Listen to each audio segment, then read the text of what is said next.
Hi,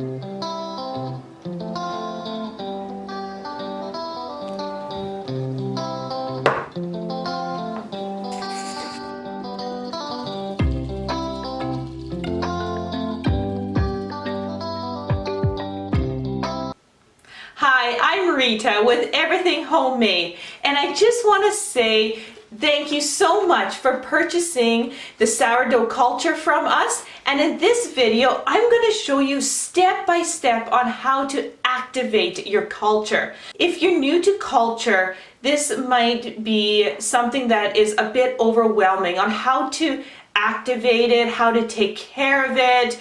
And there's so much information out there. Sometimes it's conflicting, sometimes there's so many steps, but I'm here to show you how simple it actually is. I'm going to show you step by step. We're going to do this together, day by day. You're going to watch my culture grow, do it the exact way that I'm doing it so you can watch your culture grow, and we can do it together. So in this video is just strictly, let's get this culture activated so you have a really healthy sourdough culture. Then watch the next video and I am going to explain how to take care of that culture so you have it day after day, week after week, year after year, and cultures can live for years if they're taken care properly. And you can do it really easily. It doesn't have to be so complicated. And you can take breaks from your culture as well. And I'm going to, in that video, dive right into all that care. And that's why I'm going to split it up. Otherwise, this would end up to be a very long video. And then I'm going to do another video with sourdough culture on troubleshooting it. Because sometimes, let's face it, life gets busy, things happen, and let's say you didn't feed your culture on time, what you can do with that, you know, what's that weird liquid that you're seeing, all those questions will be answered in that video. So this is the first video in a 3-part set of videos to really just empower you, get you ready to do this, and let me tell you, you can do this. So let's go ahead and open up the package and get that culture into a jar. So the very first thing, obviously, what we need to do is open up the package.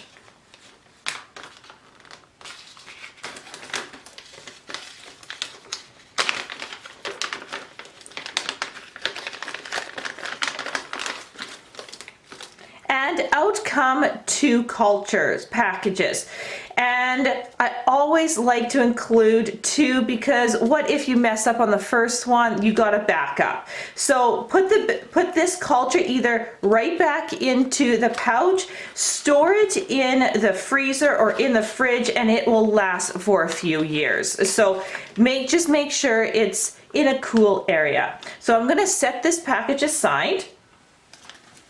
And let's open up the culture package.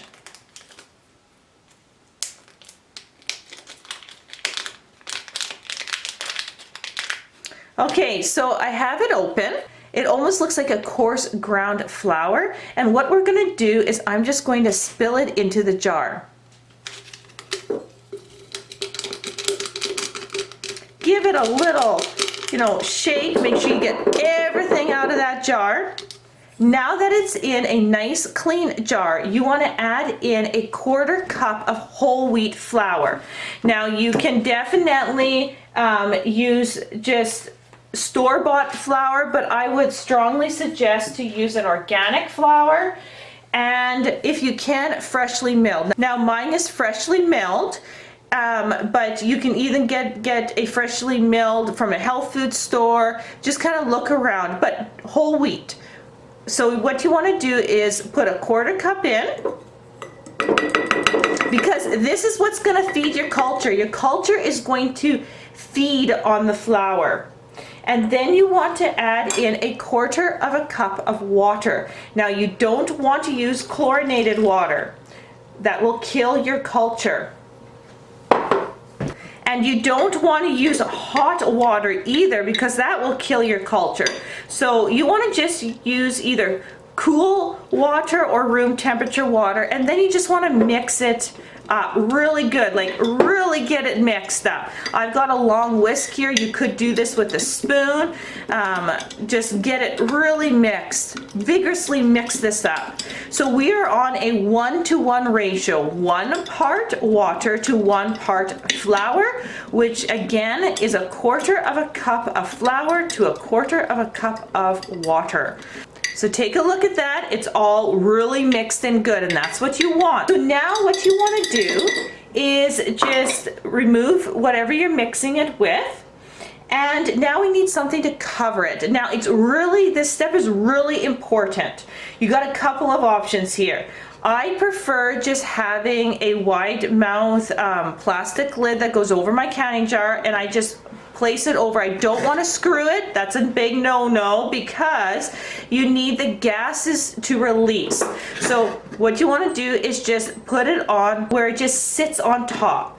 But what this does, it actually will prevent fruit flies. You know, if you got cats in the house or you know, any kind of bugs, it won't go into your wonderful culture that you're trying to set. The other option that you could do is have like a smaller tea towel, or this is just a brand new dish rag that you can put over it with an elastic that would hold it. The key thing is, whatever material that you pick, you must make sure that the holes in it, so if you pull it tight, there's no big gaps, because fruit flies are small, and even let's say cheesecloth, get a really tightly woven cheesecloth, because you don't want any of those bugs to get in here.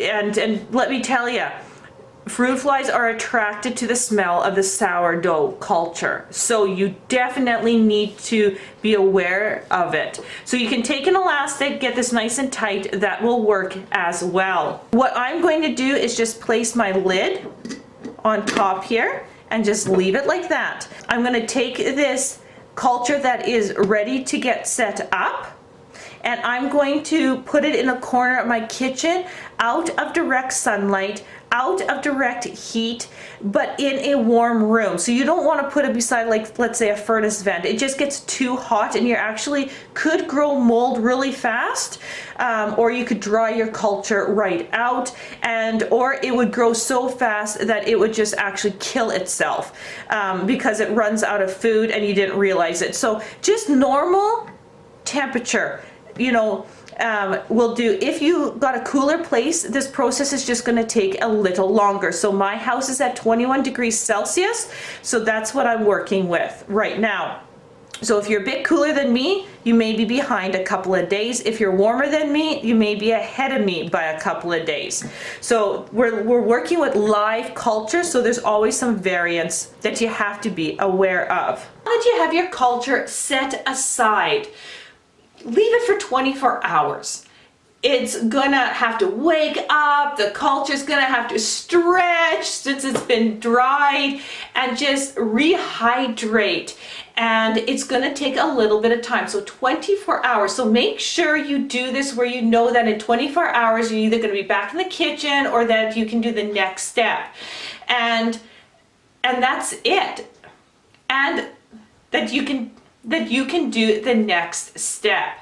So let's leave it alone. Let's get on with our day, and I hope you will have a fantastic day as you wait for your culture to wake up, and I'll see you back here in 24 hours. Welcome back. It's day 2. Let's take a look at what's in the jar. Okay, so remember we just put that lid on, or maybe you had a tea towel over it, so let's just remove it. And if you take a look, you see me moving it, and then I don't know if you can see that, but you can kind of see little bubbles.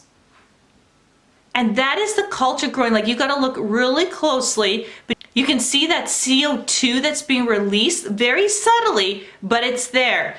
I mean, It's definitely growing, and the more you move it around, the more you see. So something really exciting is happening, but just look. So at first it doesn't look like much and you're kind of like, there's not much happening. Move it around. This culture is very strong. And you have to remember that my culture will be very distinct to my place because this is my very own culture. Okay, so this is already looking awesome. So what happens if your culture doesn't look like mine? One, remember I talked about room temperature. If your house is really hot, this process might already have happened. And if you've got liquid forming on top, like if you've got, you know, what it looks like about, you know, 3 or 4 millimeters of liquid on top, it's just saying, hey, I'm hungry. It's warm in here. Feed me, feed me, feed me. You might have had a feed. You might want to feed it earlier than wait 24 hours. But if it looks kind of like mine and you see some bubbles in there, then you're right on track. You're not too cold, you're not too warm, you're just right. And if you don't see much yet, don't worry, your house could be just chillier and you are a day behind. Just do exactly what I'm going to do right now and feed your culture. So again, a 1-to-1 ratio, nice and simple. Put 1/4 cup of water into your jar, just like that. And then use 1/4 cup of whole wheat flour, just like that. And then use a wooden spoon or even a whisk, mix her up, and then you're done. How simple is that? No intensive measuring or crazy proportions, just nice and simple. Just remember, 1-to-1, 1-to-1. 1/4 cup of water and 1/4 cup of flour. Just make sure, once again, you are not using chlorinated water. The chlorine will kill your culture. Okay, so it should look like that. It's now a little lighter. I put some flour in there, and guess what? Day 2 is done. And the only reason why this took a little bit of time is because I'm talking and explaining. You could do this in a matter of a couple of minutes. Then I'm just gonna brush off the top here. I got a little bit of flour there. I'm gonna take my lid, put it on top, because now it's super important, because if you would seal this, you would seal that CO2, you would seal in that CO2. And if it doesn't have anywhere to let it out, you can actually pop your lid, or worst case, burst your jar. So you definitely just want to have it nicely on top, just like that. It can seep through. And all you're gonna do is put this back on the side of your counter or where you had it before and wait for another 24 hours. Now again, if your room is warmer and that liquid forms, if you got like a good liquid there on top, and it even starts maybe discoloring, like a kind of a blackish, brownish, or dark brown color, that's nothing to be scared of. It's just saying we have eaten all the flour that's in our jar. I am hungry, please feed me. Then go ahead and do the same feeding. We're going to do that again. So once again, set it aside, and I'll see you back here 24 hours later. Let's check on our starter, because it definitely looks different today. So I'm just gonna hold it up here. I'm gonna take off the lid and take a look what's in my jar.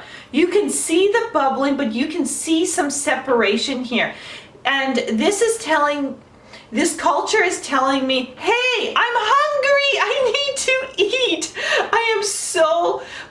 I am getting stronger and stronger, feed me. So if you see this liquid, that's what it's telling you, and definitely feed. So if this happens before the 24 hours is up, no big deal, because all you need to do is feed it some more. So because it can't last 24 hours with just the 1/4 cup of flour feeding, we're gonna up it to 1/2 cup today.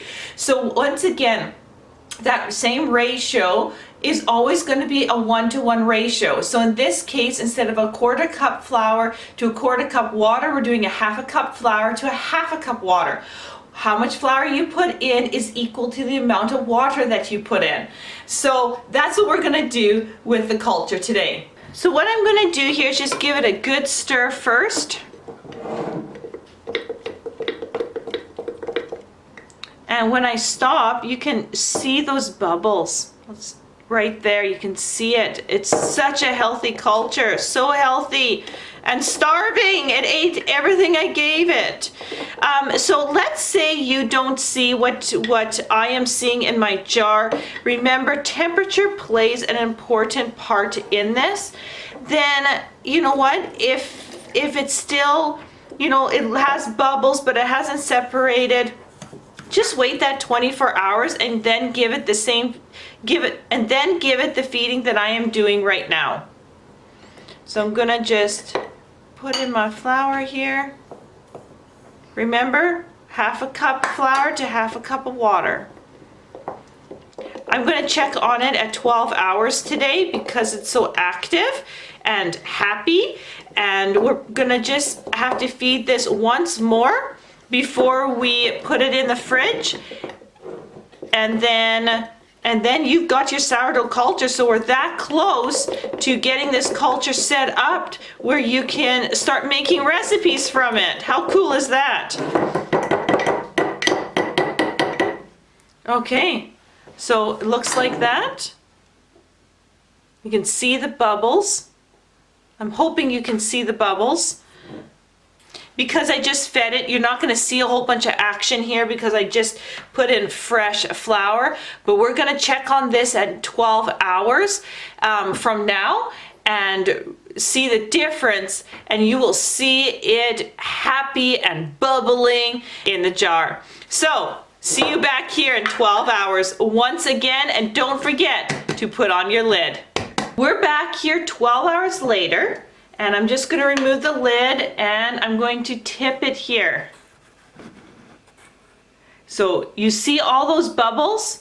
It is definitely completely alive and very happy. This is what you want to see. You want to see all those bubbles, and when you move it around, you can see even more. And that's the CO2 trapped and being released, and that's what's causing it to rise, is actually the culture multiplying and making CO2 and causing it to rise, which is really cool. So this is very happy culture, and we're gonna do a final feeding here. So what we're going to do is we're going to grab a 1/2 cup of flour once again, give it a good feeding. And then we're going to put a 1/2 cup of water in here. And then we're going to mix it once again. Now, this is ready to go into the fridge. Now, you put it in the fridge to slow down the culture from multiplying. So now it's going to just slow down. It's not going to stop, but it's going to just do this process a lot slower, and that's what you want, because in the fridge you only have to feed your culture once a week instead of now every 12 hours, right? And it's not going to grow near as fast, and that's a good thing. Okay, so we have it fed, and you can see all those wonderful bubbles. That is the sign of a healthy culture. When you don't have the bubbles, it really needs to get fed, or it's starting to die off. Okay, so that looks really, really good. So now in the fridge, I actually grab the lid and I will actually turn it and close it, because I don't want anything to get into it, nor do I accidentally, you know what, if my kids tip this, I don't want it all over the floor. But I'm not screwing it on real tight. Like, you don't want to screw it on that tight, okay? Basically what I'm doing is putting it on, and then just do a light turn where it is on. I can't just snap it off, but there is room for gases to come out. And that's what you want. Otherwise, you could have a buildup of pressure and then this here could explode, or your jar could explode in the fridge, and you don't want that. The other thing that I do, and I'm in such a routine to do it, is every morning I go in my fridge, grab the eggs, but I actually open my lids. I just open it for a couple of seconds, and then I just close it, and that opening just releases the gases that are built up. So it's just a prevention, because I don't want my jars to explode. And again, just put your lid on, lightly turn it where, you know, it can still move, but you can't pop it off. And never hold it by the lid. I mean, you want to securely hold it. Never grab jars by the lid, because the lids can pop off. And that's just safety wise. So your culture has room to rise in this jar, and you don't want to make it any fuller than this. Now you're ready to start the recipes. So I am not going to go in on how to maintain this culture in this video, but in the next video, I'm going to go in depth on how to maintain it week by week.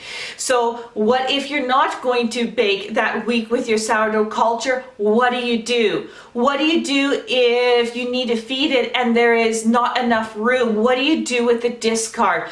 All those questions I'm going to answer in the next video. Thank you so much for purchasing your sourdough culture from us. And this video has been filmed in March 2023. Right now, I'm also working on a sourdough cookbook, so I'm hoping that will be released at the end of this year. Definitely keep tabs on our website. You can subscribe to our website and you'll get an email update on new products like the cookbook, or new cultures, or chocolates, or anything like garden seeds that we are putting on the website. Definitely keep in mind that Everything Sourdough Cookbook will be coming out later this year. So once again, thank you so much for watching, and I will see you on the next video in this series.